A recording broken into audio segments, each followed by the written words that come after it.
Eso. Ahí están ingresando ya la mayoría. Ahí está Elton, de vuelta. Parece que Elton estaba durmiendo y ahora se despertó para participar en la clase, ¿no? Bien, chicos, bien, Verdade, chicos. doutor, estava todo mundo dormindo. No creo, ya es medio, pero bueno.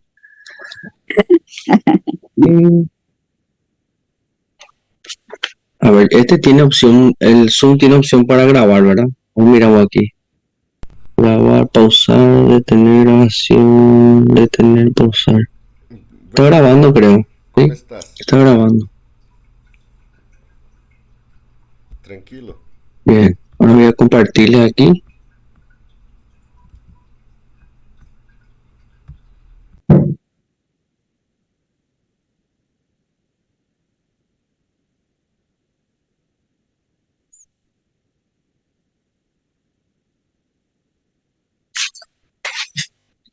¿Qué tal ahora? ¿Pueden ver? Dígame, ¿puede ver mi indicador de mi mouse que se mueve o no? ¿O nada? Sí, doutor. Se puede ver, ¿verdad? Que estoy indicando complicaciones, estoy señalando peritonitis, ¿se ve? Sí, se pode ver. Sí, Bueno, doutor. entonces Samuel, entonces voy a poder mostrarle las... Bien. Muy bien. Entonces aquí, como dijimos, un enfoque más al tratamiento, ¿verdad? A ver, aquí voy a poner mi puntero láser, se ve. Bien. Ahí está. Ustedes recuerdan que la apendicitis es una inflamación aguda del apéndice secal. Todos tenemos el apéndice. Hay un pequeño porcentaje que se llama agenesia apendicular, que puede ser que en una mal rotación intestinal no ocurra, no haya el apéndice. También puede haber eso. Pero con frecuencia el apéndice, cuando se inflama, nosotros lo llamamos de apendicitis aguda. Hay varias complicaciones que nosotros ya hablamos de cómo se forma la apendicitis, ¿verdad? Ahora nosotros vamos a enfocarnos en las complicaciones de la apendicitis aguda. La apendicitis aguda se puede complicar de dos maneras. En una peritonitis que se perfora en un 90% de los casos, o en un 10% de los casos forma lo que se llama plastrón apendicular. ¿Recuerdan ustedes lo que era plastrón apendicular? ¿Qué es? A ver si recuerdan ustedes qué es lo que es plastrón apendicular. ¿Qué vendría a ser? Plastron seria o encapsulamento, doutor, da apendicite? O Bien, encapsulamento. bien, exactamente. ¿Con qué se podía encapsular el plastrón? ¿Con qué se puede encapsular? ¿Qué órgano lo encapsula?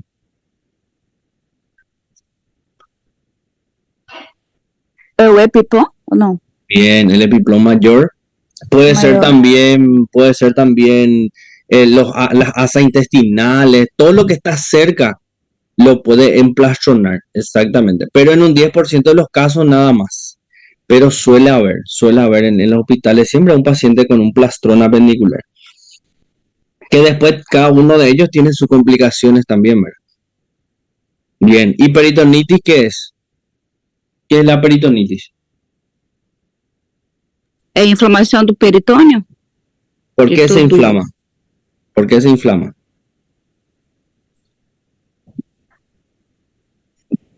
Estamos Por causa bien. que pode ter uma ruptura do intestino, Bien, alguma bien. de bactéria, né? O excesso de bactéria, de alguns. Excelente. Y se infecta el peritoneo y se inflama. Perfecto. La peritonitis entonces normalmente por la perforación de una víscera hueca. En este caso, el apéndice se perfora, pierde líquido, ¿sí? O contenido, y luego a partir de ahí ocurre lo que es la peritonitis. Entonces la apendicitis aguda nosotros sabemos que el tratamiento es quirúrgico, tenemos que entrar a operar. Pero cuando se complica de estas dos maneras, inclusive el corte, la incisión que vamos a realizar ya cambia, ya no vamos a hacer una McBurney en una peritonitis, vamos a hacer una mediana o una laparotomía en una peritonitis, y el plastrón es conservador pero a veces hay que entrar a drenar si es necesario. Hoy en día ya no se drena más así, se hace un drenaje con una incisión, se hace un drenaje percutáneo guiado por ecografía y se coloca un dren, ¿sí? En los plastones apendiculares que tienen una colección bien localizada. Entonces son algunas diferencias, pero para entender nada más, el objetivo de operar el apéndice, la apendicitis aguda para no llegar en estas complicaciones, tenemos que tomar en cuenta. Entonces hay que operar sí o sí a los pacientes con apendicitis aguda porque puede complicarse de esas dos maneras. Peritonitis es lo más frecuente, en la complicación más frecuente de la apendicitis aguda. Dijimos que es inflamación aguda del peritoneo, ¿sí? Perfecto. Epidemiología. La prevalencia de diferentes enfermedades en jóvenes y gerontes, apendicitis, diverticulitis, nosotros dijimos que puede perforarse, ¿verdad? La evolución mucho más benigna entre los primeros, por ejemplo, un paciente joven con un cuadro de peritonitis podría ser el causante el apéndice secal. Pero una peritonitis en un paciente de mayor de 80 años, por ejemplo, 75, 80 años, entramos a operar, no casi siempre es el apéndice nada más. Podría ser un tumor apendicular, un tumor del colon, todo eso podría ser. Entonces cambia un poco el pronóstico de estos pacientes. Entonces la peritonitis, cuando es más joven, es más favorable. Cuando tiene mayores de edad, en este caso como entre los 70 y 80 años, estamos sospechando ya de un cuadro más agresivo, ¿verdad? Un tumoral, por ejemplo. Entonces hay que saber que la edad, el sexo también influye mucho. Hay patologías más frecuentes en las mujeres que en el hombre. En el hombre puede haber una úlcera gastroduodenal, por ejemplo, que produzca una peritonitis. Y en la mujer puede ser una peritonitis biliar, por ejemplo. Entonces vamos viendo las diferencias de acuerdo a la edad, ¿verdad? La edad y sexo es... Y otra cosa, una de las causas también de peritonitis en mujeres es la de origen ginecológica. A gente corre lá para você poder pegar ela. Aí você já vai estar com um contrato, minha mãe já assina também, né? Traten, chicos, de poner en silencio su Rosana, micrófono, o teu microfone, Rosana. Ai, desculpa. No, sin problema, Rosana. Estamos para avisarnos, sin problema. Perfecto, chicos. Estábamos hablando entonces que hay peritonitis de origen ginecológico. Sí, y la de origen ginecológico son, por ejemplo, la enfermedad pélvica inflamatoria, que hoy en día se trata de hacer una antibiótico terapia bien, tratando de ser bien dirigido, tomando alguna que otra muestra de secreción vaginal, todo lo que se pueda, ¿sí? Cultivar lo que se pueda y dirigir. Pero cuando no hay mejorías, se tiene que entrar a operar y se tiene que lavar el abdomen. Entonces hay cuestiones de la enfermedad pélvica inflamatoria, ¿sí? Que también produce una peritonitis. La peritonitis, las causas son múltiples. Nuestro título principal es de origen apendicular, pero hay que hablar que la peritonitis es de varias causas. Infecciones por bacteria, hongo, parásito, cualquier patología puede llegar a perforar el intestino y irse en la cavidad abdominal y producir una inflamación e infección de eso, ¿verdad? Sustancias químicas irritantes, ya sea por su contenido enzimático, pH o sus componentes esenciales. Por ejemplo, el que simula mucho una peritonitis también es la pancreatitis. Tenemos también nosotros una perforación de vejiga, por ejemplo, una perforación de uréter, una perforación a nivel urológico, una perforación de la vesícula biliar. Todo eso que llega ahí puede producir una peritonitis también, ¿sí? Cuerpos extraños que perforan, ¿verdad? Antígenos, agentes físicos como, bueno, hay varios, varias son las causas, ¿sí? Vamos a ir viendo un poco. Bueno, el objetivo es saber la fisiopatología de lo que ocurre en una peritonitis. El estímulo puede ser varios, el mecanismo, ¿sí? Produce una reacción inflamatoria. La superficie granulosa y opaca queda de la región del peritoneo. Hay un exudado pus. Y la peritonitis puede ser localizada, ¿sí? O puede ser una peritonitis generalizada. La localizada puede formar un plastrón, un absceso bien localizado, ¿sí? Si el absceso, si el plastrón está bien localizado y hay absceso, pero se llega a romper el absceso, puede producir una peritonitis generalizada, ¿sí? O la peritonitis que ya estaba localizada no llega a formar ningún plastrón, al contrario, avanza, se produce más secreción y puede llegar a una peritonitis generalizada. Entonces, con el tiempo, los abscesos abdominales pueden llegar a una generalizada. Por eso yo le mencioné que en esta región se puede drenar por vía ecográfica, ¿verdad? Una punción endoscópica ayudaría a drenar eso. Entonces, para tomar en cuenta la peritonitis, inflamación del peritoneo, puede ser una peritonitis localizada, abscedarse, o puede romper lo que se abscedó, producir una peritonitis generalizada, o una peritonitis localizada puede llegar a formar una generalizada. ¿Qué hace la peritonitis en un paciente? Un paciente con peritonitis. O llega, le tocas, diagnosticar una peritonitis. El paciente puede tener un desbalance hidroelectrolítico, puede tener una hipovolemia, puede entrar en un shock séptico y la peritonitis te puede llegar también a la muerte. Entonces nosotros tenemos que saber que la peritonitis es una complicación ya grave de una patología que lo inició, una perforación, ¿sí? Una poliperitonitis, todo eso de origen ginecológico, todo eso puede llegar entonces a producir una peritonitis generalizada. Hay que entrar a operar a ese paciente, a lavar el abdomen, ver el causante, porque si no empieza a tener un desbalance hidroelectrolítico y ahí empiezan las complicaciones de nuestro paciente. Entonces hay una fisiopatología detrás de eso. Ahí vamos a ver que se puede clasificar según su extensión en color rojo aquí: localizadas o focalizadas, generalizadas o difusas. Puede ser que la puse esté solamente en fondo de saco de Douglas.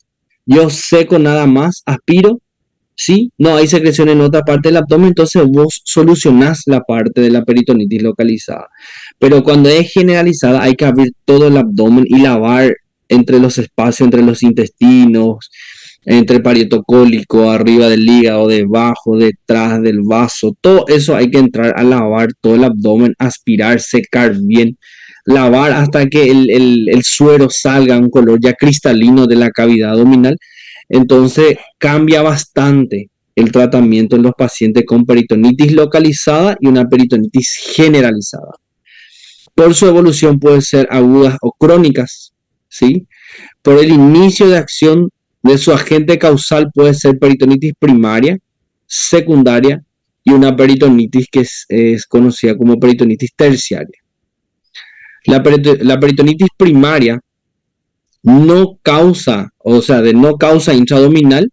¿Qué significa? Que el foco podría ser de otro lado, ¿entienden? Que viene de otro lado y viene y infecta el abdomen. Ejemplo, las de origen ginecológico, ¿sí? Empieza entonces con una infección de la parte genital, asciende la infección, sale la pus por la trompa y empieza una peritonitis de origen primaria, justamente, pero no es el foco dentro del abdomen. El foco vino de origen ginecológico, por ejemplo, ¿sí? La secundaria es por una perforación ya de la víscera hueca, ¿sí? Y la tercera es una sobreinfección que no responde al tratamiento.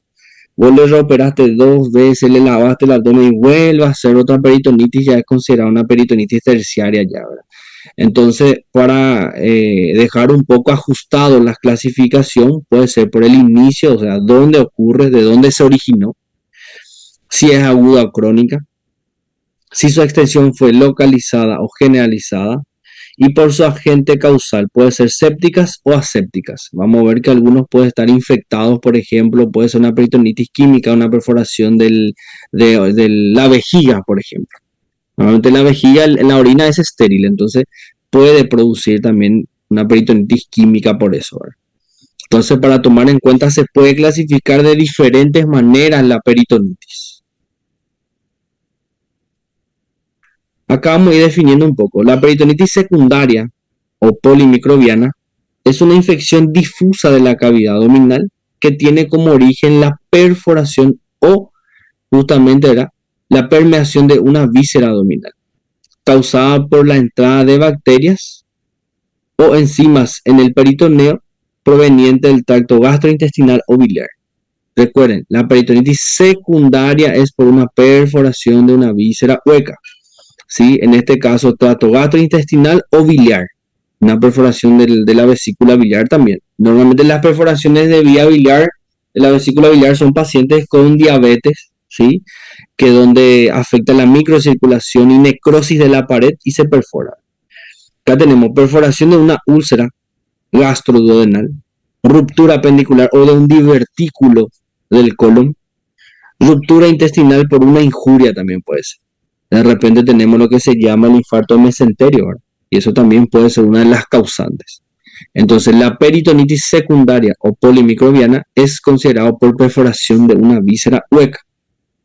Es lo más frecuente que vamos a encontrar, ¿verdad? Según su diseminación, dijimos que puede ser localizada o focalizada cuando el líquido inflamatorio se encuentra confinado en hasta 2 cuadrantes. Ejemplo, ¿qué significa FID y FD? A ver, que pueden quedar. Costa direita. ¿Y después? ¿Y FD? Direita, flanco direito. Podría ser, o otra parte más. Un flanco derecho, exactamente. O fondo de Douglas, fondo de saco de Douglas. Porque ahí queda más frecuente. Recuerden que hay un espacio donde puede acumularse líquido. Entonces, si hay pus en fosa ilíaca derecha y fondo de saco de Douglas, por ejemplo, nosotros vamos a tener solamente en 2 cuadrantes del abdomen. ¿Sí? ¿Cómo yo voy a saber que es peritonitis localizada y no una generalizada? ¿Cómo ustedes pueden diferenciar eso antes de operar? ¿Qué diferencia hay? Semiológicamente. Ustedes le van a tocar el abdomen. ¿Cómo es un abdomen de una localizada y cómo es un abdomen de una generalizada? Generalizada sería en tabla, doctor. Excelente. Entonces, ¿qué significa eso en tabla? ¿Qué significa?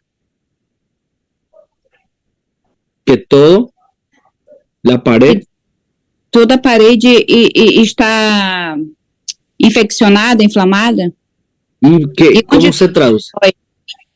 ¿Cómo se traduce eso? Que está con signos de irritación peritoneal. No se olviden. Todo el abdomen llenado de muci, se llama el signo de llenado de muci, que todo el abdomen, cuando ustedes palpan todo el abdomen, un abdomen en tabla, tenso, duro, doloroso, este es una generalizada. ¿Entienden? Entonces, cuando ustedes ya tocan y ya le ven, ya están sospechando una peritonitis generalizada.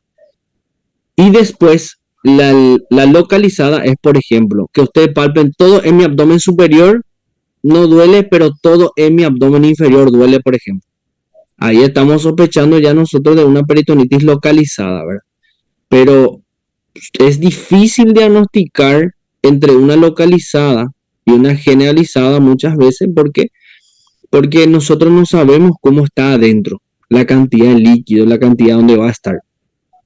Al abrir el abdomen, al entrar a operar, ahí yo constato de forma visual inclusive, confirmo mi diagnóstico que fue generalizada porque al abrir el abdomen, la incisión mediana, una laparotomía, porque es un paciente con una peritonitis generalizada, y ustedes saben que hay que lavar todo el espacio dentro del abdomen, pero una localizada se puede aspirar y secar.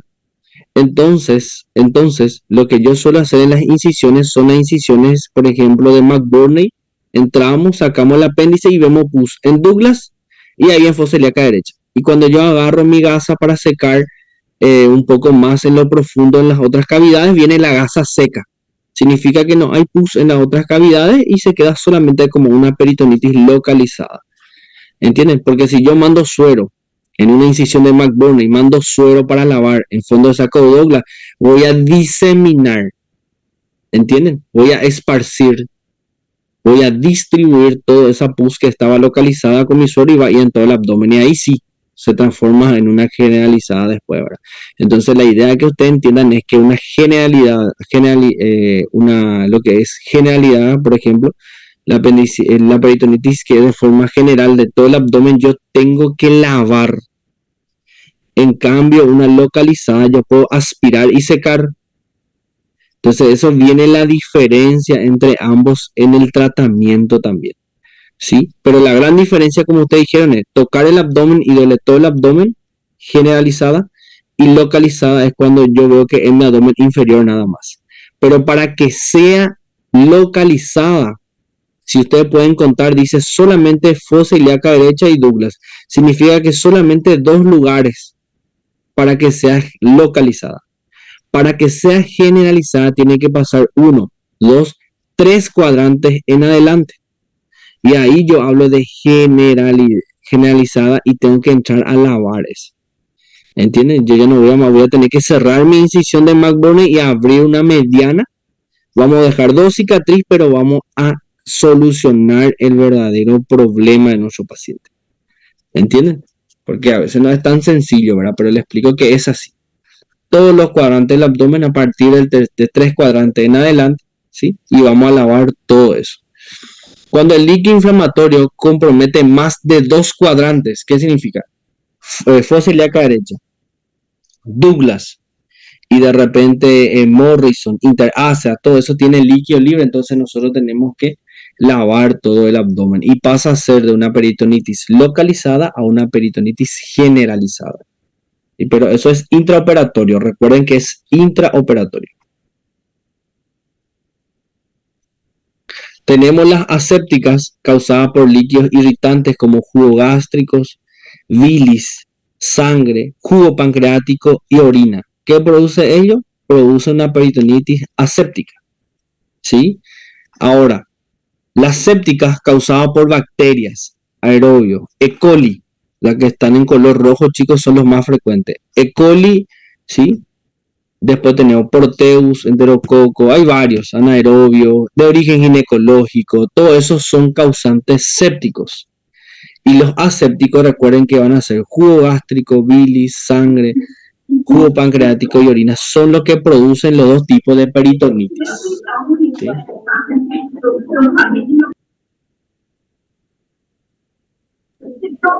Las causas más frecuentes. Si nosotros vamos a dividir en 2 partes, ¿vieron? Vemos nosotros lo que son traumáticas y las no traumáticas. Las traumáticas por arma blanca, arma de fuego, trauma cerrado, el abdomen, procedimientos abortivos que pueden venir con una peritonitis. La no traumática, la apendicitis, que yo le mencioné que es la número 1, la úlcera perforada, la pelvis peritonitis, que es de origen ginecológico, la diverticulitis, que es inflamación del divertículo del colon, que está perforado, ¿verdad? Que se perfora. Si no se perfora, no hay peritonitis. Divertículo de Meckel perforado. El divertículo de Meckel. ¿Ustedes saben lo que es divertículo de Meckel? ¿Recuerdan qué es un divertículo de Meckel? ¿Recuerdan? Sí, doctor. ¿Sí? ¿Recuerdan lo que es un divertículo de Meckel? O vestículo que é mais frequente em jovens. En los niños, sí. Pero ¿en qué intestino está eso?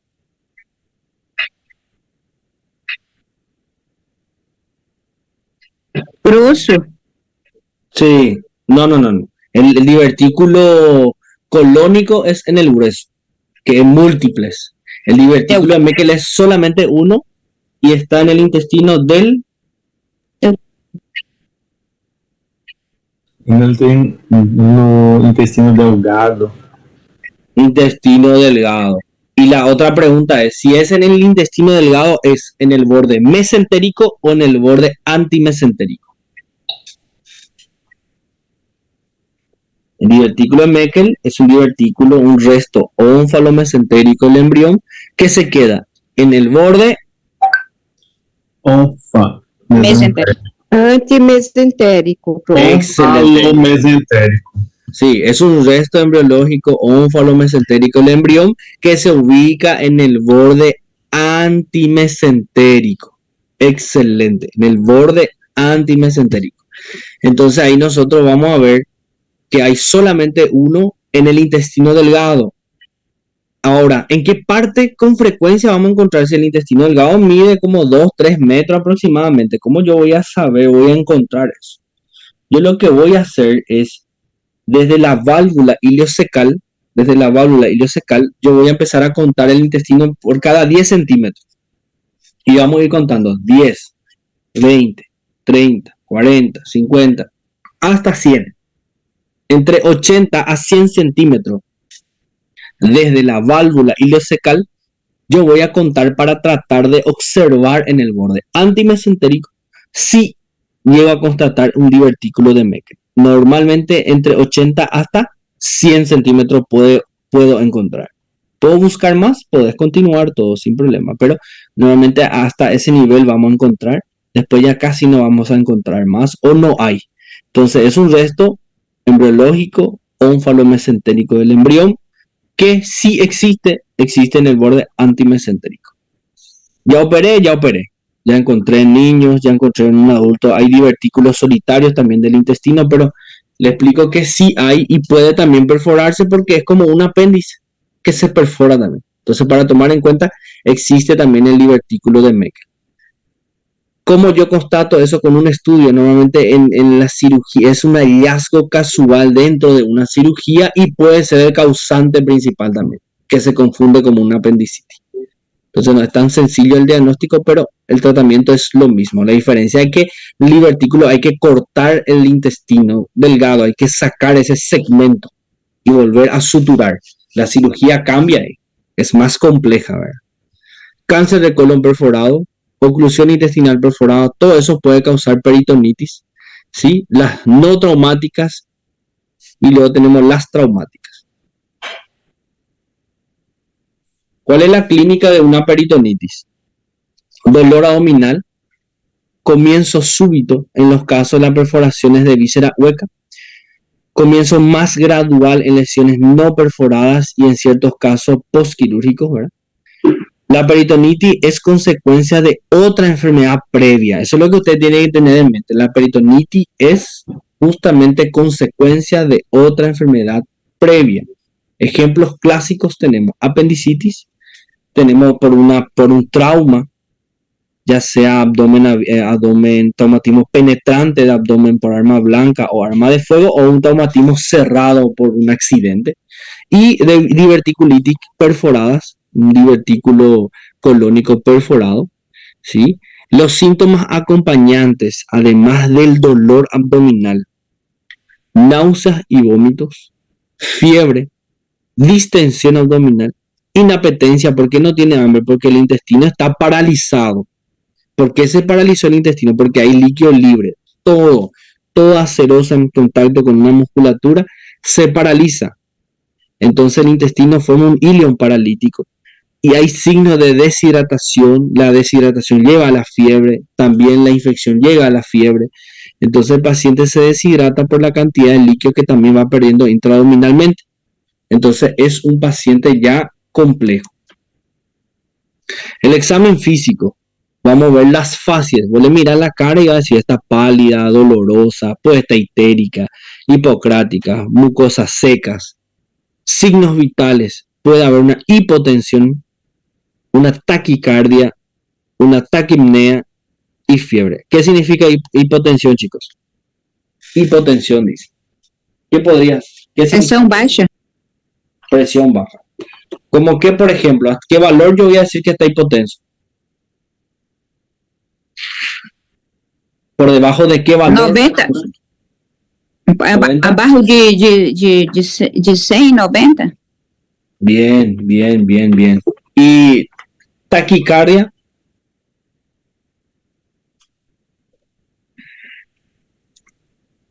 Como é que se diria? Taquicardia Hipotensão, o coração vai estar acelerado, né?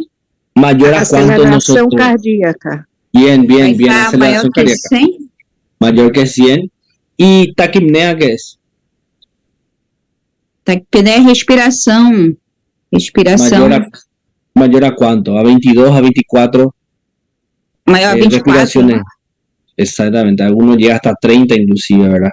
Uhum. Fiebre, que ya sabemos que es una respuesta inflamatoria inespecífica, pero ya te va hablando. Son los signos vitales que nosotros vamos a tomar en cuenta: temperatura, presión arterial, frecuencia respiratoria, frecuencia cardíaca. Es lo primero que va a alterarse, son los signos vitales. Por esa razón es que todo paciente debe tener sus signos vitales antes de entrar en la urgencia. Ahí en RAC se le controla. Y si no se controla y ya entró, nosotros tenemos que mandar siempre controlar los signos vitales. Es lo que te va a alertar que algo está pasando, ¿verdad?, al paciente. En la exploración física: inspección, ocultación, palpación, percusión. ¿Vieron el orden? ¿Está bien o está mal el orden de evaluación del abdomen? La exploración, miren.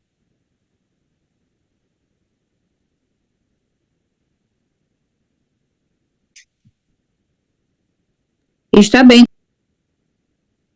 Ele pode primeiro... palpar antes de auscultar. Entonces, primero es inspección. ¿Qué es lo que llama la atención en un abdomen peritoneal cuando nosotros miramos? ¿Qué es lo que nosotros buscamos al mirar? A distensão abdominal, Excelente. ¿Qué más? A rigidez, Bien. ¿Qué más?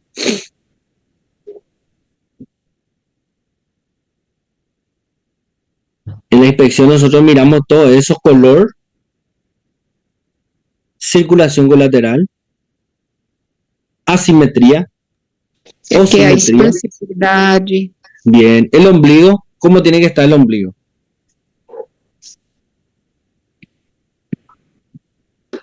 desviado lateralmente, Sí, o invertido o evertido, ¿verdad? Si está, por ejemplo, una hernia en el ombligo, ya se evidencia por el simple hecho de mirar. Perfecto.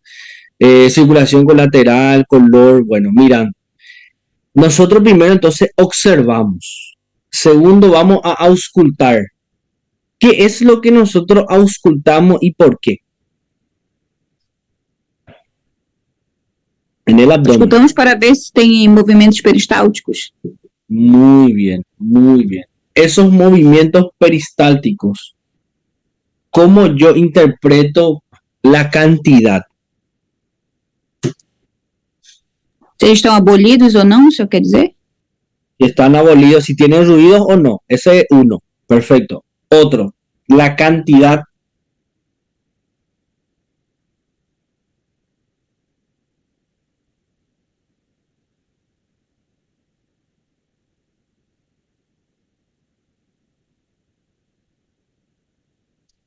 Yo voy a ocultar el ruido hidroaéreo y tengo que saber la cantidad de ruido hidroaéreo que hay en el minuto.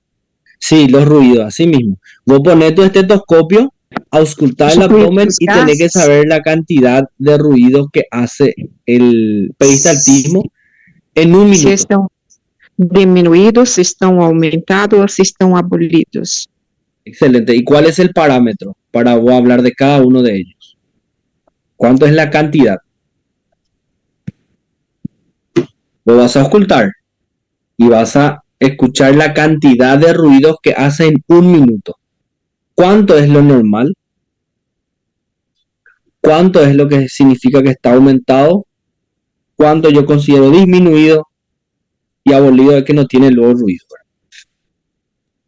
20, doutor, é normal? Vamos a englobar un poco menos. Puede ser hasta 20, algunas teorías traen hasta 20. Nosotros vamos a colocar de 1 a 10. Vamos a considerar que tiene ruido y está normal. De un ruido a 10. Pero 1, 2, 3 ruidos en un minuto significa que están disminuidos. ¿Entienden? Menor a 3 está disminuido el peristaltismo. Pero hasta 10 es normal. Si a partir de 10 ruidos en adelante, 20, 30, 35 ruidos, están aumentados, mayor a 10 nosotros hablamos que está aumentado. ¿Podría causar qué? Podría ser una gastroenteritis, podría ser una obstrucción intestinal que tiene lucha en las primeras horas. Hay un ruido intenso de lucha del intestino contra el agente estrangulante. Entonces, es importante auscultar. Y cuando está abolido, cuando no tiene ruido, porque hay una parálisis intestinal, es porque hay una peritonitis. ¿Entienden? Un ejemplo nomás, puede ser también un desbalance hidroelectrolítico, pero en este caso, juntando los datos, dolor abdominal, abdomen en tabla, doloroso en todos los cuadrantes, pongo mi estetoscopio, ausculto y no se escucha ni un ruido, o se escucha uno o dos ruidos así dispersos, pues nada de ruido. Significa que el paciente está con una peritonitis y hay una parálisis intestinal, ¿entienden? Con esos signos y síntomas explorando, auscultando, mejor dicho. Entonces, otra pregunta. ¿Qué parte mismo yo coloco mi estetoscopio para auscultar los ruidos hidroaéreos? ¿Dónde? ¿Y por qué?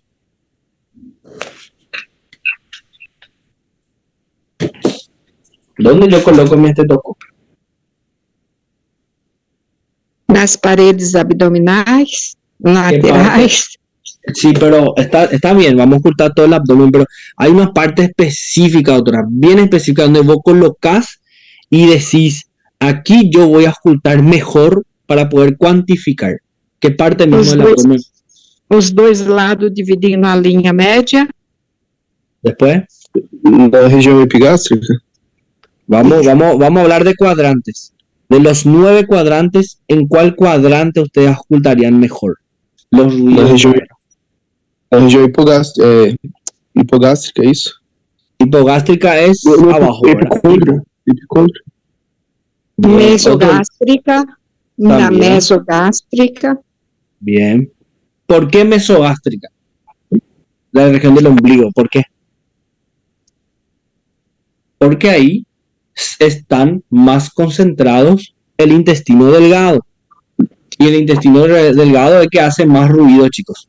¿Está bien? Recuerden eso. Ahí es lo que hace más ruido. Entonces, la parte central del abdomen, la región periumbilical o mesogástrica, se oculta mejor.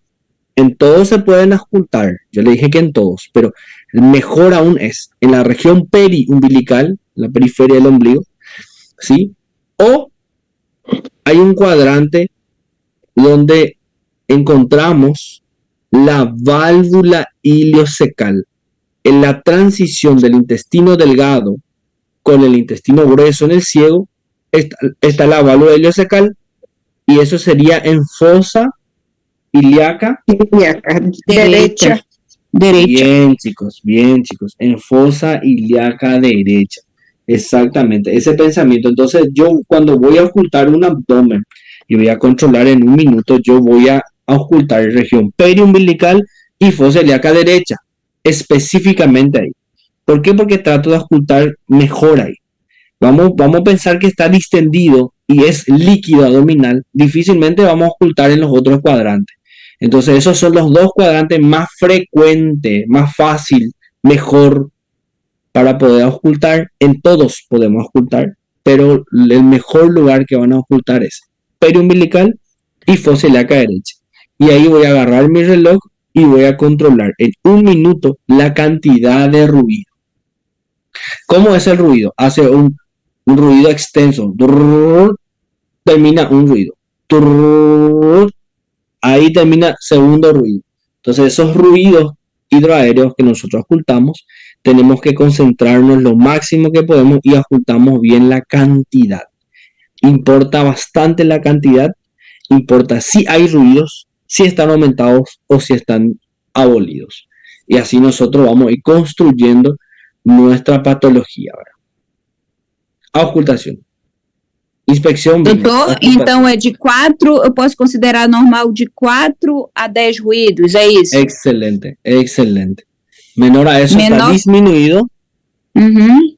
E Y maior? si no tiene, mayor a 10. Excelente. Gracias, Estamos doutor. aquí. Entonces, hoy todos nosotros juntos tenemos el mismo, la misma técnica que utilizar semiológica, ¿verdad? Entonces, eso para nosotros dejamos un estándar, porque varía, ¿verdad? Pero ese estándar ayuda bastante. Hay varios libros de semiología, entonces entre ellos yo había encontrado este. Y vamos nosotros a mantener esa forma de evaluar que ayuda bastante. Paso 3. Acá, palpación. ¿Qué es lo que nosotros buscamos en la palpación en un paciente con peritonitis? ¿Qué es lo que yo busco en mi palpación? ¿Qué ustedes buscan? ¿Van a tocar el abdomen del paciente para qué? Se está em dolor, está dolorido na palpação, Excelente, Si tem excelente. está nódulos, flácido Bien. ou está distendido. Bien, bien, bien. Estamos bien. Perfecto. Y en un paciente con peritonitis, yo voy a tocar el abdomen, como dijo la compañera, un abdomen en tabla que está duro. Palpamos y Rígido. empieza a doler, doler, doler. Pero en la palpación toco fosa ilíaca derecha y siento una masa. Podría ser tumor, podría ser un plastrón apendicular que perforó, ¿entienden? Entonces la palpación ayuda, pero no todas las veces la palpación te permite evaluar muy bien porque ya le duele todo el abdomen. Entonces no da para palpar porque hace fuerza, hace defensa muscular. Entonces no da a veces para palpar si hay o no una tumoración. Pero sí, cuando están buscando un Bloomberg en fosa ilíaca derecha y vos le tocas, conseguís palpar y soltás y le duele. Y además de eso duele todo el abdomen, estamos frente a probablemente una peritonitis de origen apendicular, ¿verdad? Siempre sospechamos por frecuencia. Entonces la palpación ayuda bastante. En un paciente con peritonitis, si vamos a hablar en forma general, la palpación te permite también palpar tumoraciones, sentir latidos, una aneurisma disecante de aorta, por ejemplo. Vos poner la mano ahí y vas a sentir cómo está latiendo, ¿verdad? Con el simple hecho de tocar. A ocultar también, ¿sí? También te ayuda a ocultar latidos dentro de la cavidad abdominal. Entonces, todo eso nosotros tomamos en cuenta en la palpación. Percusión. ¿Qué yo busco en la percusión? Os sons, se tá matidez, se tem submatidez, os sons, né, na percussão. Perfecto, perfecto. Vamos a empezar a ver. Si yo le empiezo a percutir el abdomen y es sonoro, hace un ruido sonoro, ¿sí? Yo estoy percutiendo, significa que hay gases. Un abdomen Sim, distendido, un cuadro, una obstrucción intestinal, por ejemplo. Vos percutís, es sonoro. Dum, dum, dum, dum, hace cuando vos le percutís. Perfecto. Y cuando vos percutís y es matidez, como si fuera cuando estamos percutiendo el hígado y lo demás, matidez puede ser una tumoración, un tumor, o cuando empiezo a percutir y hay matidez cambiante, que yo hice una percusión en fosa ilíaca derecha y luego le puse de costado al otro lado y vuelvo a percutir, al movilizarle, termina la matidez, significa que el signo de la matidez cambiante es una ascitis, por ejemplo, es el líquido en abdomen que hay. Entonces todo eso nosotros tomamos en cuenta cuando percutimos, ¿verdad? Si hay matidez, submatidez, matidez cambiante, si es sonoro, personoro, todo nesse eso nos caso já ayuda bastante. seria timpânico, doutor? Timpánico del sonoro, sí, timpánico. Cuando percutimos y hay gases, timpánico. Cuando E quando percutimos, apresenta ascite, ahí es matidez cambiante. Es mate, pero al posicionarle de un lado o del otro, en el mismo lugar cuando percutís, ya no hay matidez. Entonces cambia porque el líquido se va de un lado al otro. ¿Entienden? Entonces signo de la entiendo. matidez cambiante. Entonces todo eso nosotros tomamos en cuenta, ¿sí? Solamente para que tomen en cuenta cuando estamos evaluando un abdomen. Perfecto. Vamos tratando de ir entendiendo un poco qué es lo que nosotros buscamos. Y todo lo que estuvimos diciendo, inspección, palpación, ¿sí? Acá vimos inspección, auscultación, palpación, percusión. Y nosotros vemos todo lo que estuvimos comentando. Acá tenemos varios signos, varios síntomas, pero para tratar de tomar en cuenta, ¿sí? Tenemos varias formas de evaluar el abdomen. Vamos a nuestro tema principal. Ya tenemos una palpación, ya tocamos, estamos sospechando una peritonitis. Para nosotros un 90%, entre 95% de una peritonitis, probablemente de origen apendicular por la frecuencia y la edad, pero nosotros tenemos que pedir laboratorio, ¿sí? ¿Cómo yo voy a solicitar y cuáles son los estudios que yo necesito y por qué? Esa sería la gran pregunta. ¿Hemograma para qué? ¿Qué yo busco en el hemograma? Voy a pedir hemograma. ¿Para qué? que yo tengo que buscar en el hemograma. Alteração dos leucócitos. Excelente. Leucocitosis. ¿Qué más? ¿Qué más puede ser además de leucocitosis? ¿Qué más yo veo en el hemograma? A bilirrubina, No. Os Antes, glóbulos rojos, brancos. glóbulo rojo, hemoglobina, ¿sí? Imagínense que en embarazo ectópico esté sangrando, entonces va a aparecer ya la hemoglobina baja, ¿verdad? Entonces, hemograma, vamos a buscar leucocitosis, neutrofilia, hematocrito, evaluamos hemoglobina, plaquetas, ¿sí? Porque a veces el hemograma viene con plaqueta acá en el hospital. Y nosotros ya evaluamos solamente en el hemograma eso. ¿Qué significa urea creatinina? ¿Qué es lo que evalúa la urea creatinina? Perfil renal. Es el perfil renal. ¿Y qué evalúa? ¿Cómo está el riñón? ¿Qué tal filtra el riñón? Si no está para deshidratado también, ¿verdad? Entonces ayuda bastante la urea creatinina. Porque imagínense un paciente que es un paciente renal con una patología renal y yo le tengo que agregar un antibiótico. Yo no voy a poder hacerle la dosis máxima o la dosis indicada de forma general a un paciente con una enfermedad renal. Hay que hacerle su clear de creatinina o su clear de creatinina para saber qué cantidad y dosis yo tengo que colocar a un paciente que va a poder filtrar ese medicamento. Porque lo que yo voy a hacer es condicionar a mi paciente a que se complique más. ¿Entiendes? Por eso yo tengo que saber su urea y creatinina en un paciente con una peritonitis generalizada, ¿verdad? ¿Glicemia es importante o no? Sí. Perfecto. Tenemos que saber cuándo está la glicemia en nuestro paciente y si hay que tratar antes. Imagínense que tiene 500, 600 de glicemia. Vamos a tener que tratar a nuestro paciente, ¿verdad? ¿Para qué le pedimos electrolitos?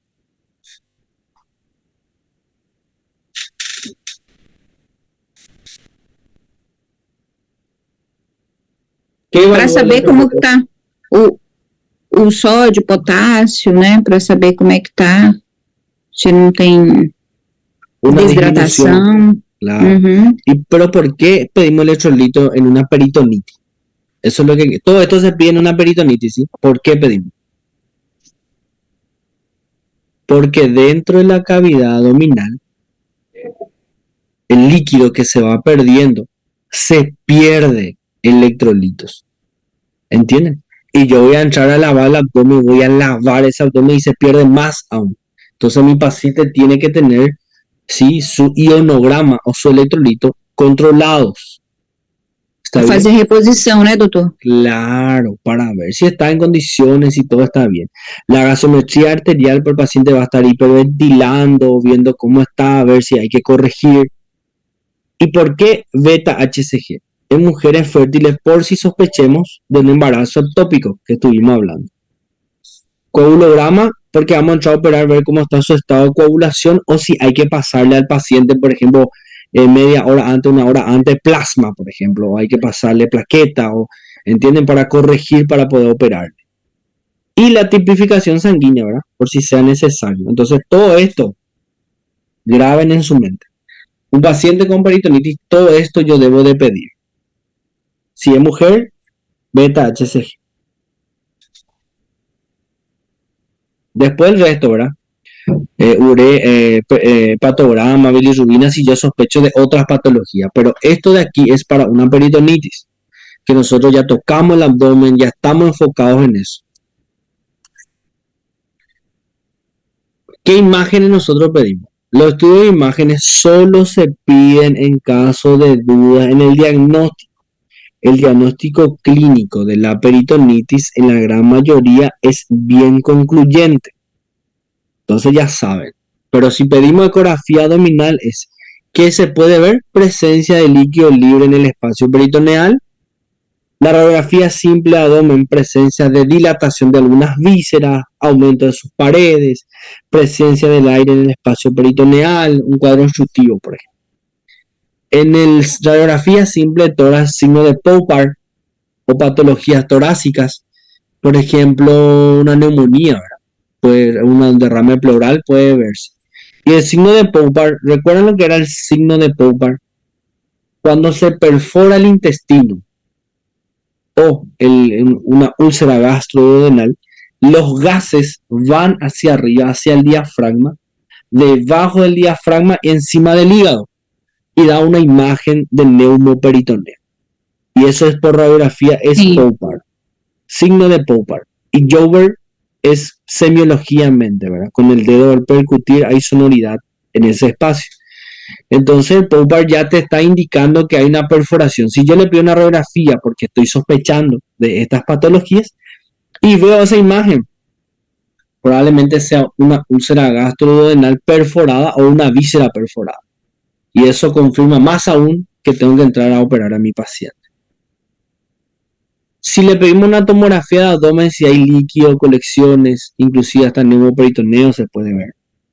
Si se pide una laparoscopía diagnóstica, por A o B motivo, no podemos hacerle una tomografía, radiografía, no se puede movilizar al paciente, le hacemos una laparoscopía exploratoria, entramos y miramos si hay líquido, todo lo demás, inclusive si ya se ve el apéndice, ya tratamos de operar y sacar, ¿verdad? Pero para que tengan en cuenta nada más, la laparoscopía para ver por dentro, ¿sí? Antiguamente utilizamos el LPD, lavado peritoneal diagnóstico, pero a un paciente inestable que no se puede movilizar, se hace un lavado de la cavidad abdominal, se envía suero y se aspira con un catéter, con una sonda, y vemos el líquido que sale. Si sale sangre, se entra a operar. Si sale contenido intestinal, se entra a operar. Si sale pus, se opera. ¿Entienden? Pero son pacientes que vienen con un politrauma en la mayoría de los casos. Por eso no le coloqué ahí, ¿verdad? Lavado peritoneal diagnóstico. Eso no se usa más casi. Todo esto es lo que más se utiliza.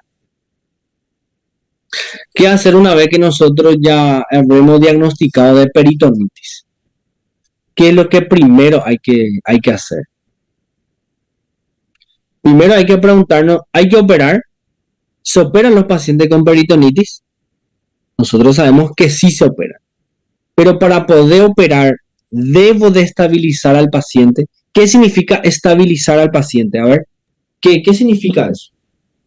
Ver as funções vitais dele, se está tudo adequado para a cirurgia. Muy bien. ¿Otra cosa más? Además de signos vitales, ¿qué otra cosa yo tengo que estabilizar? Os parâmetros hemodinâmicos, doutor? Muito dinâmico, como todo. Bien, establecer parámetros hemodinámicos, presión, todo lo demás. ¿Y la orina?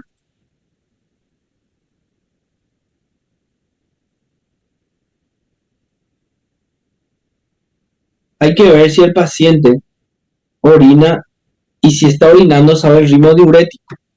O de repente, como dijimos, el electrolito viene alterado y hay que corregir potasio, agregar más sodio, calcio, todo eso tenemos que estabilizar al paciente.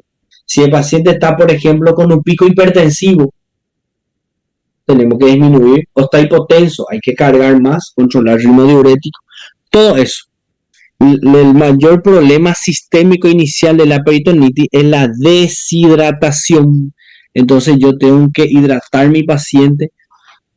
Recuerden que al abrir el abdomen nosotros perdemos aproximadamente 4 litros de líquido. Para que tengan una idea, abrir el abdomen es abrir y tenemos que hidratar bien al paciente para poder operar. Vamos a pensar un poco, si el paciente es cardiópata hipertenso, hay que tratar, ver, hacerle todos sus estudios correspondientes. Tenemos un lapso de tiempo. Recuerden que nosotros tenemos un lapso de tiempo en la cirugía de urgencia donde nosotros podemos hacerle su electrocardiograma, radiografía, ¿sí? Evaluar bien, compensarle al paciente y luego se entra a operar. Y si es necesario de terapia intensiva, ya nosotros saber antes que ese paciente necesita terapia intensiva porque le evaluamos demasiado bien, le preparamos muy bien al paciente, ya sabemos que ese paciente va a necesitar de terapia intensiva para el manejo después del paciente, entonces siempre coordinar todo y después operar. ¿Está bien? Entonces para que tomen en cuenta todo eso tenemos que nosotros siempre pensar. Entonces hay un lapso de tiempo para operar que se llama el preoperatorio. ¿Qué significa preoperatorio? Significa que nosotros Vamos a evaluar todo su análisis, su ecografía, su radiografía, si es necesario en el electrocardiograma, su electrocardiograma, pedir evaluación por cardiología, por terapista, por todo le pedimos la evaluación, que esté todo en condiciones antes. Después se opera al paciente y después de operar saber en el postoperatorio dónde se va a ir, qué correcciones va a tener y qué cuidados va a tener ese paciente. Entonces, todo esto hay que tener ya en mente antes de entrar a operar un paciente. ¿Está bien? Eso tienen que tomar en cuenta ustedes antes de operar.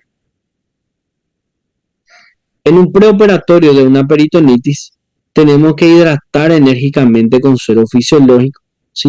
Entre 60 y 80 macrogotas por minuto, o hacerle cargas de 1000 o 2000 de suero fisiológico. Paciente joven le cargamos 1000, 2000, controlamos cuánto orina, le hidratamos bien al paciente y después le operamos. ¿Se hace antibiótico o no? ¿Le hacemos o no le hacemos un antibiótico preoperatorio a un paciente con peritonitis? Sí, doctor. Pueden leer, vieron ahí dice que le vamos a hacer antibiótico terapia antes.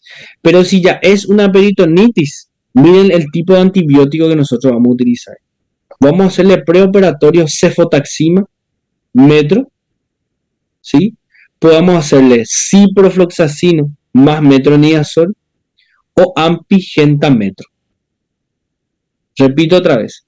Si nosotros vamos a operar una peritonitis, ¿cuáles son los antibióticos de elección? Cefotaxima de 1 gramo cada 6 horas. Metronidazol que viene de 500 miligramos cada 8 horas. O, opción B, ciprofloxacino de 400 miligramos. Viene de 200, pero ahora ya hay 400 también en frasco. Cada 12 horas. Y metro cada 8 horas. O ampicilina de 1 gramo cada 6. Gentamicina 120 miligramos. Nosotros utilizamos gentamicina por ml, 3,5 cc o 7 cc cada 24 horas. Recuerden que la gentamicina es ototóxico y nefrotóxico. Entonces es limitado la cantidad, la dosis, ¿sí? Eso es lo que hay que tomar en cuenta en la gente. Y metronidazol de 500 miligramos cada 8. Estos son los 3 tipos de opciones que tenemos para tratar un paciente en el preoperatorio, que inclusive después de operar va a continuar con eso, porque los 3 son antibiótico terapia de elección en una peritonitis. Localizada o generalizada, este es el antibiótico que vamos a dar. Una apendicitis gangrenosa ya va a cambiar un poquito, pero también puede llevar la misma medicación. ¿Le hacemos AINES o no le hacemos AINES a un paciente preoperatorio, antes de operar? ¿Y por qué? ¿Le hacemos o no le hacemos nosotros la analgesia? Sim, doutor, assim, devido já ir fazendo o efeito de menos dolores. Se ele está sentindo dor, Bien, chicos. Pero, ¿en qué momento le hacemos el analgésico? ¿Cuando yo ya tengo mi diagnóstico instalado o antes de mi diagnóstico? ¿En qué momento? Depois do diagnóstico, para não alterar, para não... Claro, para no opacar. Bien, Sim, bien, chicos, bien. Ese, do diagnóstico pronto, aí tem que passar o el analgésico. analgésico. Bien, chicos, así mismo, ese pensamiento tenemos que tener. Si yo no diagnostiqué aún, no puedo aún hacerle un analgésico. Entonces hay que tratar de diagnosticar. Si yo ya diagnostiqué, ya se va a operar, ya está todo encaminado, le hacemos su analgésico. Le hacemos entonces los AINES. Ketorolac viene de 60 miligramos, pero hoy en día ya hay de 30 también, cada 6 horas o cada 8 horas. Dipirona de 1 gramo, cada 8 o cada 6. Ketoprofeno de 50 miligramos cada 8 horas endovenoso. Son opciones, ¿sí? Algunos opiáceos, tramadol, meperidina, el meperdol y tramadol, también podemos agregarle al paciente, ¿verdad? Son de 100 miligramos los dos. Nosotros colocamos cada 8 horas, pero esto va bien diluido. En Profesor. Volutrol. Sí. Se se ele for alérgico ao AINES, pode colocar os opioides, né? Ahí está. Podemos utilizar. Y si no, usamos paracetamol, ¿sí? Y no va paracetamol endovenoso. Excelente. Sí. Dolor intenso, tramadol, meperdol o morfina subcutáneo son las opciones. Siempre estamos tratando de tener las opciones, ¿sí? Entonces ustedes van teniendo ya una opción de medicamentos. Protector gástrico, ¿sí o no?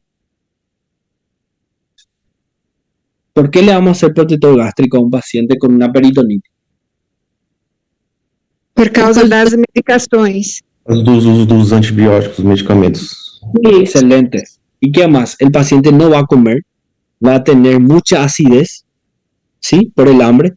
Y si ya, imagínense que ya tuvo una úlcera perforada y vos no le pones otra vez omeprazol, va a volver a hacer. Entonces vos tenés que tratar de cuidar todos esos detalles. Los pacientes pueden hacer úlceras por estrés por no comer, ¿verdad? Entonces, mucha acidez. Entonces hay que hacerle su omeprazol de 40 miligramos cada 24 horas. Omeprazol forma barreira, né? Excelente, excelente. Metoclopramida, que es un antiemético. Hoy en día metoclopramida nosotros no usamos más tanto, usamos más el ondansetron de 8 miligramos. ¿Sí? Pero igual, de todas maneras, cuando no hay, utilizamos la metoclopramida, ¿verdad? La dipirona que yo le mencioné también ayuda a dejar a los pacientes como efecto antiespasmódico. ¿Sí? También ayuda bastante. Entonces, al lado están analgésicos, ¿sí? Que nosotros dijimos medidas generales. ¿Vamos a instalar sonda vesical sí o no en una peritonitis? Antes de operar. Sim, doutor. ¿Para qué? Para ver. Para ver o balanço hídrico, para fazer o balanço hídrico e se for preciso fazer cirurgia, já está também, né, sondado. Bien, bien, bien, bien. Buenísimo. ¿Y sonda nasogástrica, sí o no?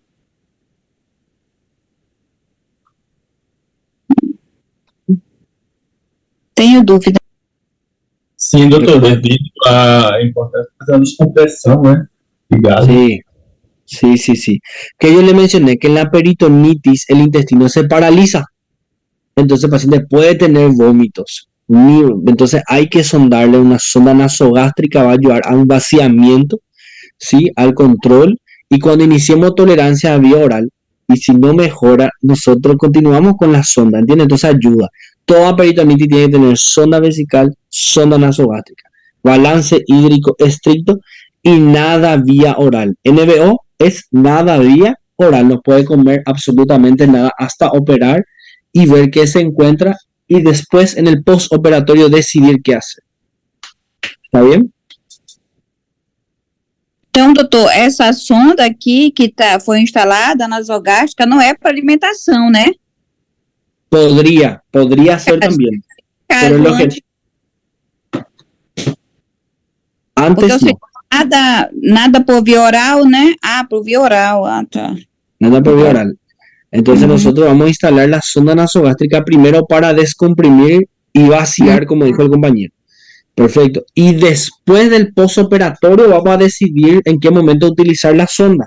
Pero si el paciente ya empieza a tomar y no vomita, sacamos la sonda. Pero la sonda queda ahí. Hace un buen efecto para descomprimir.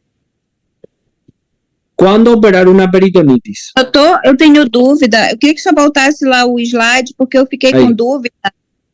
Nesses 3 antibióticos, como é que eu vou escolher cada um deles? Eu não entendi. Así va a ser. Si es de elección, vamos a utilizar cefotaxima metro, opción A. ¿Qué significa? Que si hay en el servicio, vamos a utilizar cefotametro. Pero si no hay cefotaxima, vamos a tener que cambiar por ciprometro. El servicio de cirugía hace una rotación cada 5 años de antibióticos terapias de elección. ¿Qué quiere decir? Que vos tenés opción A, B y C. Pero este año estamos utilizando la opción B, cipro y metro. Todo el mundo está con ciprometro, las peritonitis. Esa es tu opción de elección en el servicio de cirugía.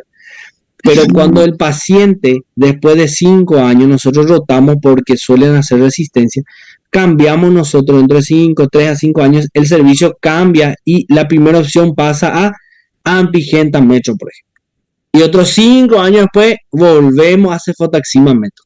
Entonces la respuesta sería, el servicio de cirugía tiene un protocolo para las peritonitis y las apendicitis. ¿Entienden? Entonces, es una de las 3 opciones que nosotros utilizamos dependiendo de cada servicio y de cada hospital, ¿sí? A no ser que vos no tengas antibiótico de primera elección, solo de segunda o tercera elección. ¿Por qué? Porque no hay en el hospital y el paciente no puede comprar. Entonces, nosotros usamos las otras opciones. ¿Está bien? Entonces, hay una forma de utilizar. Buenísima pregunta fue. Buenísima pregunta. Solamente con el antibiótico de elección dentro del servicio de cirugía. Ahora mismo en Hernandaria nosotros utilizamos ciprometro. Y en Mingaguazú el servicio de ahí usa ampigentametro. Entonces va cambiando de acuerdo a los hospitales y los servicios. Mas se o senhor perguntar, então, desses 3, qual é o de eleição agora? É o cipro e o metro? No, vamos a usar la misma como está en la bibliografía. Es A, la opción A es cefotaxima metro. La segunda elección es ciprometro. Y la tercera elección es ampigentametro. ¿Está bien? Gracias. Esos tres tienen que manejar, ¿sí? Es muy, muy bueno aprender la dosis y la cantidad de horas. Están todo ahí. Excelente. Preoperatorio. ¿Cuándo operar una peritonitis? ¿Cuándo ustedes van a operar? For secundária, a perfuração intestinal, lesão abdominal e outras condições, né? Claro, pero vos tenés que compensarle primero. Cuando vos restablezcas la volemia del paciente, ¿sí? Entonces la mejor forma de saber que el paciente está mejorando es cuando empieza a orinar entre 40 a 60 cc hora. Entonces, vamos a calcular, en 6 horas, ¿cuánto debe de orinar el paciente? Até 360? Más o menos. Eso es mínimo. O mínimo. Sí, estamos viendo el mínimo acá, 40-60. 36. Sí, está bien. Esa es la idea que ustedes más o menos tienen que manejar. Es un estándar. Es una ayuda que yo le doy que ustedes tienen que manejar. Ustedes le sondaron al paciente y salió 500 cc al sondar, ese no cuenta. Ese se desecha.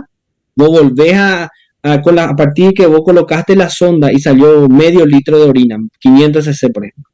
Ese ya no entra dentro de tu balance. Ese se desecha y a partir de ahí vos vas a contar, bueno, deseché, miró la hora, perfecto, son 10 de la mañana. A partir de las 10 de la mañana hasta tal hora, yo voy a controlar mi ritmo diurético cada 6 horas. Yo tengo aproximadamente 48 horas para que restablezca de forma normal la orina para no entrar en una falla. ¿Entienden? Pero este paciente, si se va a operar, yo tengo que hidratarle bien, colocar la sonda y controlar si está orinando mi paciente. Y si no orina, hay que hacerle furosemida, por ejemplo, hacerle orinar. ¿Entienden? Albúmina humana, furosemida, y vamos buscando las opciones que el paciente tiene para poder orinar. No hay que apresurarse para operar una peritonitis. Hay que hidratar bien, controlar el electrolito, ¿sí? Cubrir con antibiótico terapia, preparar en el pre y postoperatorio que hay que hacer después. ¿Está bien? Eso yo quiero que ustedes tengan en mente. Sí. Qual é a medida que tem que se usar do suero para manter, para ela não entrar em falha renal? Muy bien, buenísima pregunta. Vamos a volver aquí. Bueno, vamos a empezar en el preoperatorio del mundo. Recuerden, acá arriba está en color rojo. Nosotros vamos a cargarle más o menos un suero de 1000 cc. Vamos a pasarle entre 60 a 80 gotas por minutos. O vamos a agregarle también una carga. El suero madre es este.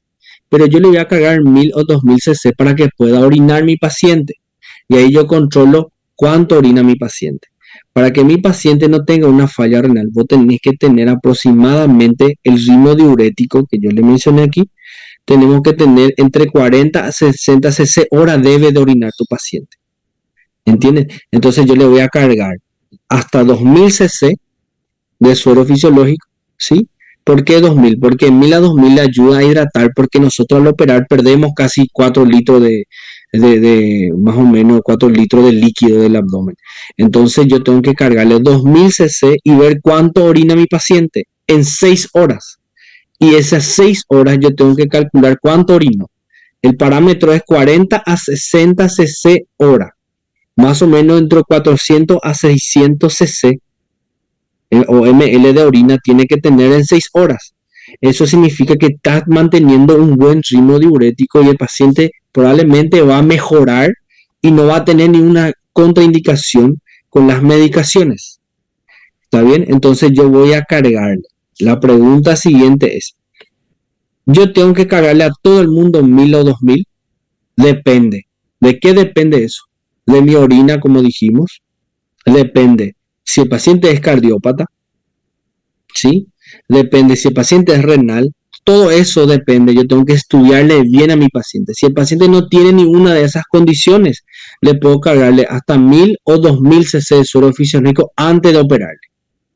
¿Sí? ¿Por qué? Porque yo quiero forzar la diuresis de mi paciente, ¿sí? Para poder tener un buen ritmo diurético y poder operarle al paciente, porque al colocarle suero, al colocarle todo eso, nosotros lo que hacemos es expandir la volemia y que el paciente tenga una buena presión arterial, una buena frecuencia, ¿sí? Un buen ritmo diurético. Entonces yo entro con buenas condiciones para operar a mi paciente. ¿Está bien?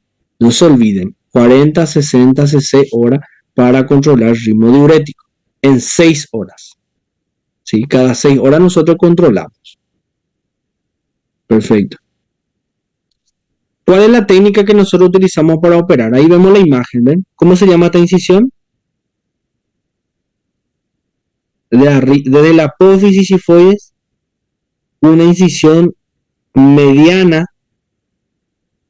supra, para, porque alrededor, para del ombligo, para, e infraumbilical. Una laparotomía, ¿verdad? Una incisión mediana, supra, para e infraumbilical.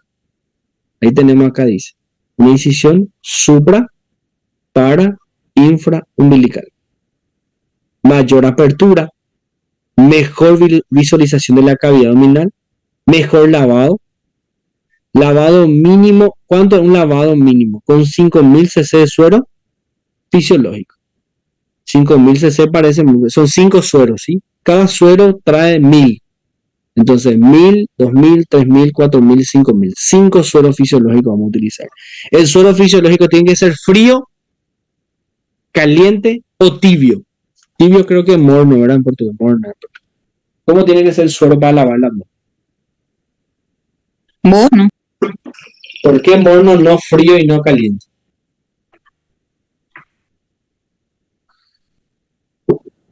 Porque va a haber un shock térmico en el caso de que el abdomen pues tiene una temperatura interna y al colocar frío hay un shock térmico, ¿verdad? Entonces lo que vamos a hacer es colocar un suero tibio. Si es muy caliente puede lesionar el intestino. ¿Está bien? Entonces tiene que ser un suero tibio, morno. ¿Cómo se calienta el suero? ¿Cómo podemos calentar el suero?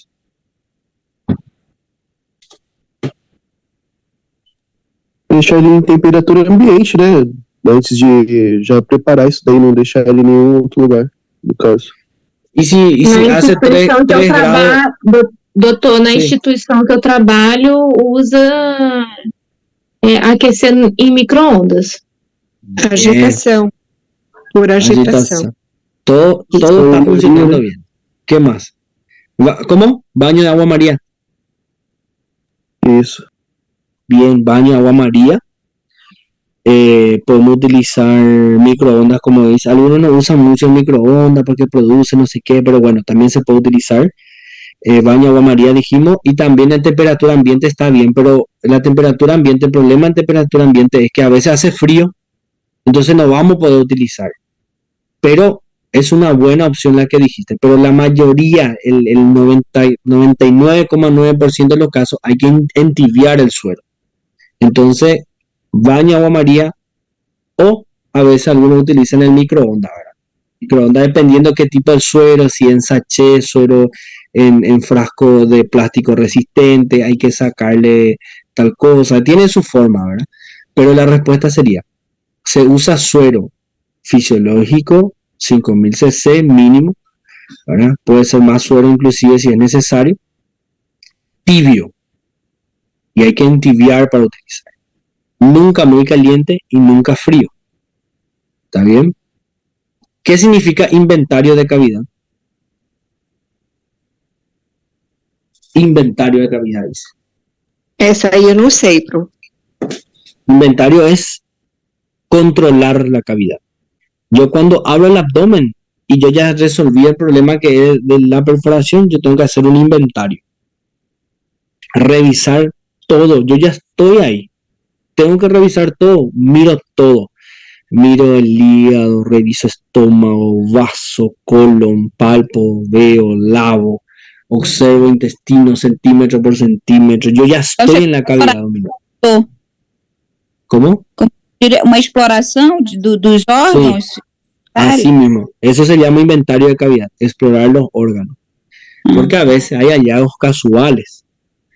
Yo acuerdo bien que yo entré a operar una litiasis vesicular del papá de una colega, de una médica, ¿verdad?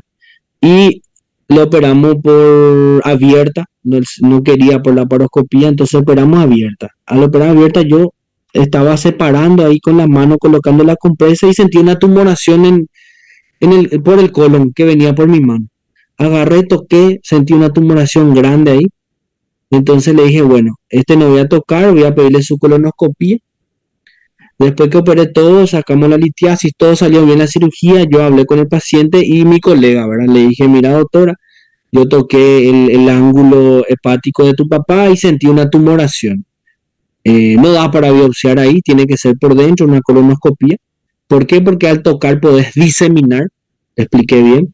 Se hizo la colonoscopía y vino un carcinoma de colon, ¿sí? Pero al hacerle el estudio, después le pedimos una tomografía con contraste, ya tenía nódulos dentro del hígado. Entonces, para que tomen en cuenta nada más una exploración, ya pudimos tratarle, ¿verdad? Pero le explico, ¿verdad? A veces con el simple hecho ya que ya estamos ahí y tenemos visión directa, hay que tocar, revisar si se puede, ¿verdad? Y eso fue lo que yo hice, ¿verdad? Entonces en algunas que otras veces yo ya encontré varias cosas. Entonces siempre hay que tratar de explorar. Por la laparoscopía, cuando nosotros entramos, nosotros agarramos la cámara y observamos toda la circunferencia del abdomen, ¿sí? Hacemos una laparoscopía y después nos vamos a la vesícula biliar y ahí empezamos la cirugía, ¿verdad? Entonces son condiciones, son costumbres, formas, técnicas de operar que solemos realizar, ¿verdad? Entonces el inventario es revisar, ver, tocar, palpar si se puede. Solucionar el problema también, si ya se puede en una sola vez, ya solucionas. Si vos entraste para operar una cirugía de vesícula y el paciente tiene una hernia umbilical, se trata ya la hernia umbilical, ¿entienden? Tratar de resolver ya ahí, en el momento. Y así, cosas así que van a ir viendo, ¿verdad? Cierre de pared, si fuese posible. A veces la peritonitis no da para cerrar toda la pared abdominal. ¿Por qué no va a dar? Porque el intestino está todo dilatado, todo inflamado. Entonces no da más para cerrar. Vos abrís, ya no se cierra más el abdomen. Entonces vos cerrás por piel o solamente la piel. Vos dejás el músculo todo abierto, solo cerrás la piel. O cerrás con una prótesis plástica, se llama bolsa de Bogotá. Y dejar un abdomen abierto por una bolsa de Bogotá transparente que permite visualizar si hay líquido, si desinflamó, y haciendo los lavados periódicos cada 2 días o cada 24 horas si es necesario, y después se cierra la pared abdominal. ¿Entienden? Eso tiene sus indicaciones. ¿Qué pasa si cierro forzosamente el abdomen? El paciente va a tener un problema en la volemia porque hay una compresión de la vena cava. Entonces la precarga va a estar alterada y el paciente se va a complicar. Va a tener lo que se llama presión intraabdominal aumentada, el PIA. Entonces eso no favorece al paciente. Por esa razón nosotros a veces dejamos abdomen abierto en los pacientes. Postoperatorio, le operamos al paciente, lavamos, resolvimos el problema. Vamos a tener la hidratación. Si hay que cargar, le cargamos otra vez al paciente para orinar. Antibiótico terapia de elección, dijimos, cefotametro, ciprometro, ampimetro. Pero cuando el paciente termina con su medicación y está todo bien y se va a ir a la casa, ya se va a ir de alta, nosotros no tenemos cefota vía oral. Nosotros vamos a mandar por vía oral cipro y metro. Ciprofloxacino va a completar por 10 días, metronidazol por 7 días más, ¿sí? Y a veces colocamos cefixima por 7 días en el caso de que tenga una ITU o le agregamos 3 antibióticos profilácticos. Entonces son medicaciones que nosotros podemos darle al alta al paciente, ¿sí? Son estos 3. Puede ser amoxicilactam, puede ser también, pero depende de qué tratamiento le dimos antes al paciente. Si yo empecé con ciprometro, va con ciprometro en la casa, por vía oral. Si el paciente quedó 5 o 7, vamos a suponer, el paciente quedó 7 días internado con cipro y metro, se va a la casa con cipro y metro por 7 días más, hasta 14 días podemos agregarle cipro y metro, ¿verdad? O si el paciente quedó 3 días internado, no, si quedó 5 días internado, va por 5 días o 7 días más a la casa por vía oral. Entonces es cuestión de ir evaluando un poco al paciente, pero siempre cuando va de alta tratamos de mandar con la misma medicación por vía oral, ¿sí? En lo posible. AINES, ketorolac, ketoprofeno, dipirona, opiáceos, tramadol, meperdol, morfina, sí es casi lo mismo, ¿sí? Omeprazol, metoclopramida, también utilizamos dipirona. La descomplejización va a depender de la evolución que vaya tomando el paciente en su postoperatorio. Recuerdan que nosotros dijimos, sonda vesical tenía el paciente, vamos a continuar con la sonda vesical porque tenemos que continuar con el balance hídrico hasta que eso mejore, ¿sí? Entonces el balance hídrico depende bastante de qué cantidad está orinando para que yo pueda sacar la sonda vesical y que él se pueda movilizar, levantarse de su cama para ir al baño. Entonces eso ayuda a que el intestino empiece a tener ruido hidroaéreo y empiece a mejorar después para poder alimentarse. Nasogástrica al declive va a tener sonda, pero una vez que inicia tolerancia y no vomita, se saca la sonda nasogástrica. Un buen balance hídrico cada 6 horas, nada vía oral hasta que tenga los ruidos, ver qué tipo de cirugía fue, ¿sí? Y deambulación precoz es hacerle caminar al postoperatorio, ¿verdad? Al día siguiente con una buena faja, movilizar al paciente, que se siente, que se movilice. Eso va a ayudar bastante a que el paciente pueda recuperarse más rápido, ¿sí?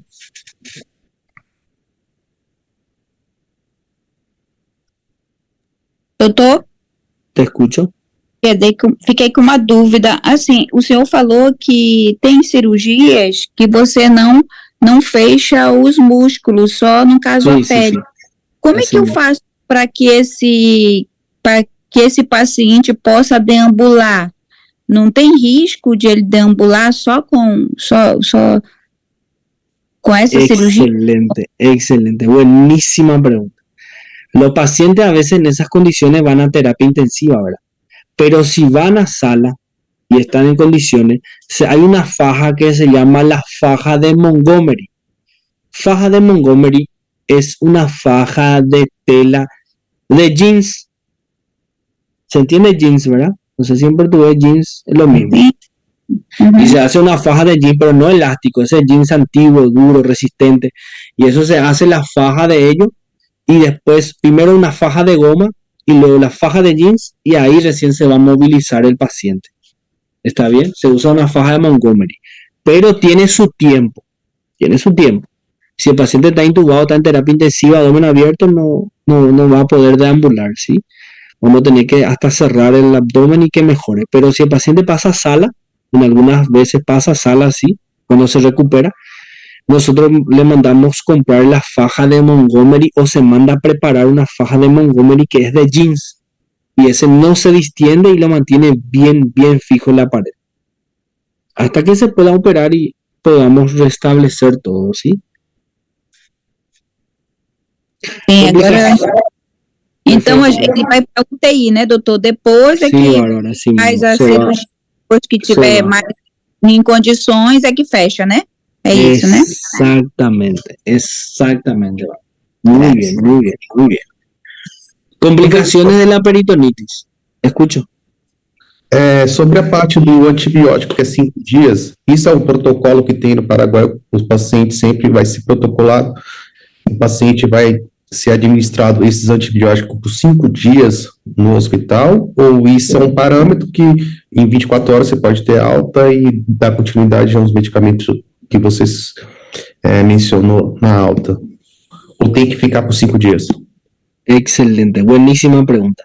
Una peritonitis, recuerden, queda mínimo 5 a 7 días internado porque tenemos que hacer la medicación endovenosa, rescatar la volemia, mejorar el estado general, y eso tarda entre 5 a 7 días. El estándar es 5 a 7 días para que el paciente pueda mejorar y después se va de alta en una peritonitis, ¿sí? En una peritonitis mínimo 5 a 7 días. ¿Está bien? Ese es el estándar, está bien, pero 5 a 7 días mínimo.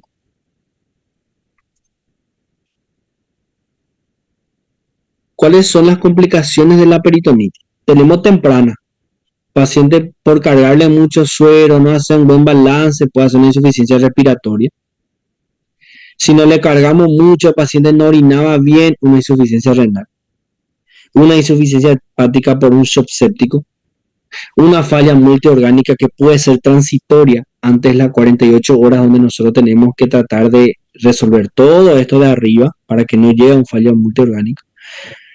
Puede tener una infección de la herida operatoria, que es la más frecuente. ¿Qué es lo que más ocurre entre todas las tempranas? Es la infección de la herida operatoria, ¿sí? Pero todo puede ser, pero más la infección de herida operatoria es la más frecuente. ¿Cuál es una complicación tardía? Una complicación tardía, formación de absceso dentro del abdomen. Yo no lavé bien el abdomen, pero quedó, porque viste que vos lavás bien el abdomen, pero igual hay una probabilidad de que algún germen queda ahí adentro aún. Entonces puede formar unos abscesos intraabdominales y los espacios sufrénicos, subhepático, interácea, todo eso puede haber. O inclusive una complicación tardía de una peritonitis es una obstrucción intestinal. ¿Cómo así? ¿Por qué se va a obstruir el intestino si yo ya lavé?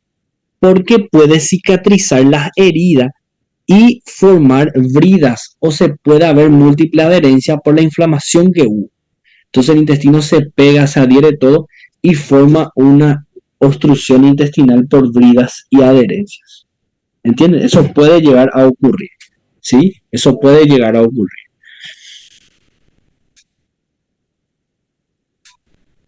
¿Se entiende? Puede ser una complicación tardía. ¿Qué le pareció? Vimos una... como Maravillosa aula, prof. Qué suerte, Foi un uma- fellow de cirugía con enfoques de tratamiento. ¿Está bien? Foi uma Un das enfoque nuestro. melhores aulas dessa semana. Qué suerte, chicos. Qué suerte, me alegra que estén A plataforma ajudou. atentos. Mira, la plataforma ayudó, ¿verdad? La plataforma ayudó bastante. Ahora está mejorando la plataforma. Excelente, chicos. A plataforma foi maravilhosa e a sua aula maravilhosa, best. Bien, Ami. Gracias, chicos.